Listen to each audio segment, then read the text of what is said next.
एक पीढ़ी का दखल, अमेरिका की फौज अफगानिस्तान में। यह एक ऐसा अध्याय है जो इतिहास में दर्ज हो चुका है। अमेरिका का अफगानिस्तान के साथ नाता दशकों पुराना है। ये नाता सिर्फ सैन्य नहीं बल्कि राजनीतिक और सामाजिक भी था। 9/11 के हमलों के बाद ये शुरू हुआ। इस घटना ने पूरी दुनिया को हिलाकर रख दिया। अमेरिकी फौज का मकसद था अल-कायदा को खत्म करना और अमेरिका पर आगे के हमलों को रोकना। यह एक लंबी और कठिन लड़ाई थी।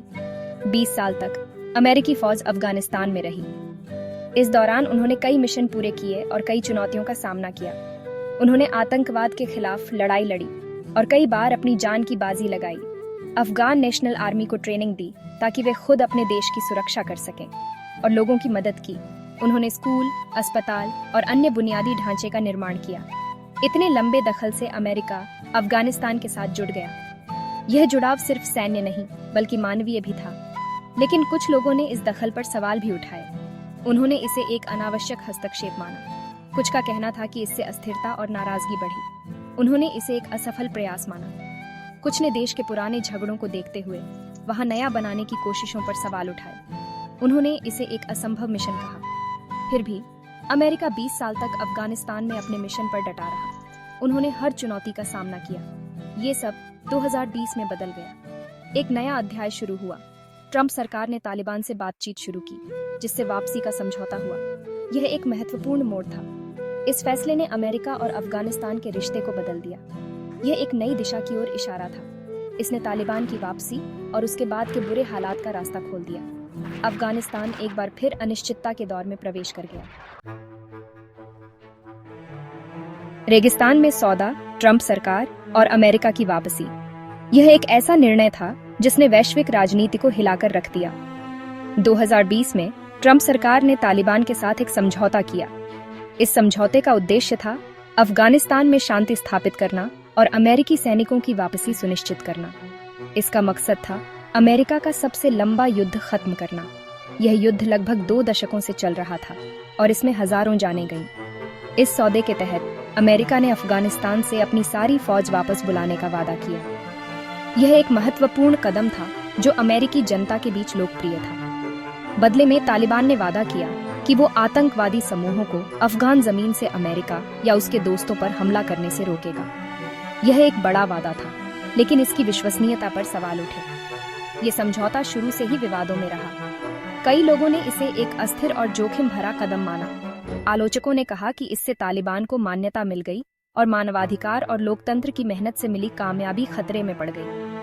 यह एक बड़ा मुद्दा था, खासकर उन लोगों के लिए जिन्होंने अफगानिस्तान में सुधार के लिए काम किया था। वापसी, जो 2021 में शुरू हुई, बहुत गड़बड़ और बुरी तरह से हुई। यह एक अराजक और अव्यवस्थित प्रक्रिया थी जिसने कई लोगों को निराश किया।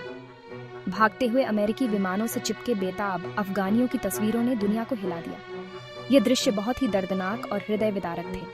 अफगान सरकार का इतनी जल्दी गिरना और तालिबान का तेजी से कब्जा करना सबको हैरान कर गया।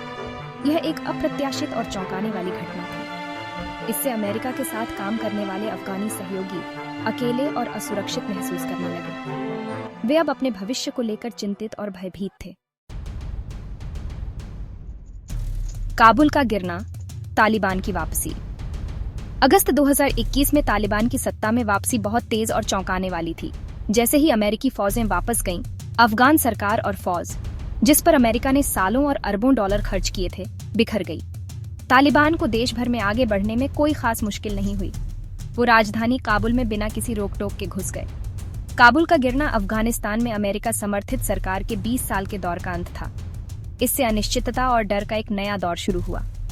तालिबान, जो इस्लामी कानून की सख्त व्याख्या के लिए जाना जाता है, ने जल्दी ही अफगान लोगों पर अपना शासन लागू कर दिया। इससे मानवाधिकारों, खासकर महिलाओं और लड़कियों के लिए चिंताएं बढ़ गईं। अंतर्राष्ट्रीय समुदाय ने चिंता के साथ देखा और सोचा कि नई तालिबान सरकार के साथ कैसे बातचीत की जाए। हथियारों की विरासत, तालिबान के हाथों में अमेरिकी हथियार। अमेरिका की जल्दबाजी में हुई वापसी से अफगानिस्तान में सिर्फ सुरक्षा की कमी नहीं हुई। अरबों डॉलर के अमेरिकी सैन्य उपकरण जो अफगान सेना को दिए गए थे, तालिबान के हाथ लग गए। इनमें हथियार, गाड़ियां, विमान और नई तकनीक शामिल थी। तालिबान के हाथों में ऐसे आधुनिक हथियार होना क्षेत्रीय और वैश्विक सुरक्षा के लिए एक बड़ी चिंता का विषय है। विशेषज्ञों ने चेतावनी दी है कि इन हथियारों का इस्तेमाल तालिबान अपनी पकड़ मजबूत करने के लिए कर सकता है। इन्हें इस क्षेत्र के अन्य उग्रवादी समूहों को भी बेचा जा सकता है। अमेरिकी सरकार को वापसी को लेकर और इतने बड़े हथियार छोड़ने के सुरक्षा परिणामों के लिए कड़ी आलोचना का सामना करना पड़ा है। अमेरिका की वापसी के बाद कतर अफगानिस्तान में एक अहम राजनयिक खिलाड़ी बनकर उभरा है। कतर, जिसने अमेरिका तालिबान शांति वार्ता की मेजबानी की थी, ने तालिबान के साथ बातचीत के रास्ते खुले रखे हैं। उसने इस रिश्ते का इस्तेमाल तालिबान और अंतर्राष्ट्रीय समुदाय के बीच बातचीत कराने और मध्यस्थता करने के लिए किया है। कतर ने अफगानिस्तान से विदेशी नागरिकों और मुश्किल में फंसे अफगानियों को निकालने में अहम भूमिका निभाई है। उसने मानवीय सहायता भी प्रदान की है और अंतर्राष्ट्रीय संगठनों से सहायता पहुंचाने में मदद की है। कतर के राजनयिक प्रयासों की कई लोगों ने तारीफ की है। इसे तालिबान और बाकी दुनिया के बीच एक जरूरी कड़ी के रूप में देखा जाता है। शांति के बंधक विदेशी नागरिकों को हिरासत में लेना और रिहा करना, यह एक जटिल और संवेदनशील मुद्दा है जो अंतर्राष्ट्रीय राजनीति और मानवाधिकारों के बीच संतुलन बनाने की कोशिश करता है। तालिबान की सत्ता में वापसी के बाद से कई विदेशी नागरिकों को हिरासत में लिया गया है। ये घटनाएं न केवल व्यक्तिगत स्तर पर त्रासदी हैं, बल्कि वैश्विक स्तर पर भी चिंता का विषय है। इन घटनाओं ने तालिबान और अंतर्राष्ट्रीय समुदाय के बीच पहले से ही बिगड़े हुए रिश्तों में और मुश्किलें पैदा कर दी हैं। कूटनीतिक वार्ताओं और अंतर्राष्ट्रीय दबाव के बावजूद स्थिति में सुधार की गुंजाइश कम ही दिखती है। एक चर्चित मामला कनाडा के पूर्व सैनिक डेविड लैवरी का था। उनकी कहानी ने अंतर्राष्ट्रीय मीडिया का ध्यान आकर्षित किया और कई सवाल खड़े किए। लैवरी, जिन्होंने अमेरिकी वापसी के दौरान अफगानियों को निकालने में मदद की थी, को नवंबर 2024 में तालिबान ने हिरासत में ले लिया था। उनकी गिरफ्तारी ने कई लोगों को चौंका दिया और उनके समर्थन में आवाजें उठने लगी। उनकी हिरासत से अंतर्राष्ट्रीय स्तर पर विरोध हुआ और उन्हें रिहा कराने के लिए राजनयिक प्रयास किए गए। यह मामला अंतर्राष्ट्रीय समुदाय के लिए एक महत्वपूर्ण परीक्षा बन गया। महीनों चली बातचीत के बाद, जिसमें अक्सर कतर ने मदद की, लैवरी को जनवरी 2025 में रिहा कर दिया गया। यह रिहाई अंतर्राष्ट्रीय सहयोग और कूटनीति की जीत के रूप में देखी गई। उनकी रिहाई अमेरिका में कैद एक अफगान लड़ाके के बदले 2 अमेरिकी नागरिकों की रिहाई के साथ अफगानिस्तान के मौजूदा हालात से निपटने में कूटनीति और बातचीत की भूमिका को दिखाती है। यह एक जटिल प्रक्रिया थी जिसमें कई पक्षों की भागीदारी थी। हालांकि ये मामले तालिबान शासन के तहत अफगानिस्तान में विदेशी नागरिकों की नाजुक स्थिति को भी दर्शाते हैं। यह स्पष्ट करता है कि वहां रह रहे विदेशी नागरिकों के लिए स्थिति कितनी अस्थिर और खतरनाक हो सकती है। छोड़े गए साथी तालिबान शासन में जुल्म। तालिबान के कब्जे का उन अफगानियों पर बहुत बुरा असर पड़ा है जिन्होंने अमेरिका और उसके सहयोगियों के साथ काम किया था। इनमें से कई अफगानी, जिनमें दुभाषीय, ड्राइवर और सांस्कृतिक सलाहकार शामिल हैं, अब तालिबान के जुल्म का सामना कर रहे हैं। उन्हें गद्दार माना जाता है और उन्हें गिरफ्तारी, याजीदी या यहाँ तक कि मौत का खतरा है। हजारों ऐसे अफगानी सहयोगी अपने परिवारों के साथ छिप गए हैं। वे लगातार डर में जी रहे हैं। उनकी जिंदगी उन्हीं लोगों ने उलट दी है जिनकी उन्होंने मदद की थी। इन अफगान सहयोगियों की दुर्दशा अंतर्राष्ट्रीय समुदाय के ज़मीर पर एक दाग है। यह नैतिक जिम्मेदारी और जवाबदेही की जरूरत के बारे में गंभीर सवाल उठाती है। एक नैतिक फर्ज अफगान पुनर्वास के लिए लड़ाई। अफगानिस्तान में मानवीय संकट ने पुनर्वास के प्रयासों को बढ़ाने की मांग को जन्म दिया है, खासकर उन लोगों के लिए जो तालिबान शासन में जुल्म का सामना कर रहे हैं। अमेरिकी सैनिक और मानवाधिकार संगठन अफगान सहयोगियों को निकालने और बसाने की वकालत में सबसे आगे रहे हैं। उनका तर्क है कि अमेरिका का नैतिक फर्ज है कि वो उन लोगों की रक्षा करे जिन्होंने अफगानिस्तान में उसके मिशन का समर्थन करने के लिए अपनी जान जोखिम में डाली।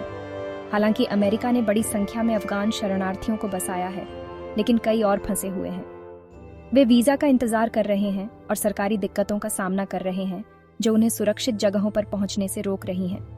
अफगान पुनर्वास की लड़ाई समय के खिलाफ एक दौड़ है, क्योंकि हर बीतता दिन और ज्यादा जिंदगियों को खतरे में डालता है। एक अनिश्चित भविष्य। तालिबान के अधीन अफगानिस्तान। तालिबान के कब्जे के 2 साल से ज्यादा समय बाद अफगानिस्तान एक अनिश्चित भविष्य का सामना कर रहा है। देश मानवीय संकट, आर्थिक पतन और हिंसा के फिर से बढ़ने से जूझ रहा है। तालिबान, जो अब सत्ता में है, दशकों के संघर्ष से तबाह हुए देश को चलाने के मुश्किल काम का सामना कर रहा है। अंतर्राष्ट्रीय समुदाय तालिबान से सावधान है। जब तक समूह मानवाधिकारों और आतंकवाद के बारे में चिंताओं को दूर नहीं करता, तब तक वो आधिकारिक मान्यता और सहायता रोक रहा है। अफगानिस्तान का भविष्य अधर में लटका हुआ है। तालिबान की कार्रवाई, अंतर्राष्ट्रीय समुदाय की प्रतिक्रिया और अफगान लोगों का साहस देश के भविष्य को तय करेगा। अमेरिकी हस्तक्षेप की विरासत, अफरा तफरी वाली वापसी और पीछे छूटे लोगों की दुर्दशा आने वाले सालों तक अफगानिस्तान पर अपना साया डालती रहेगी।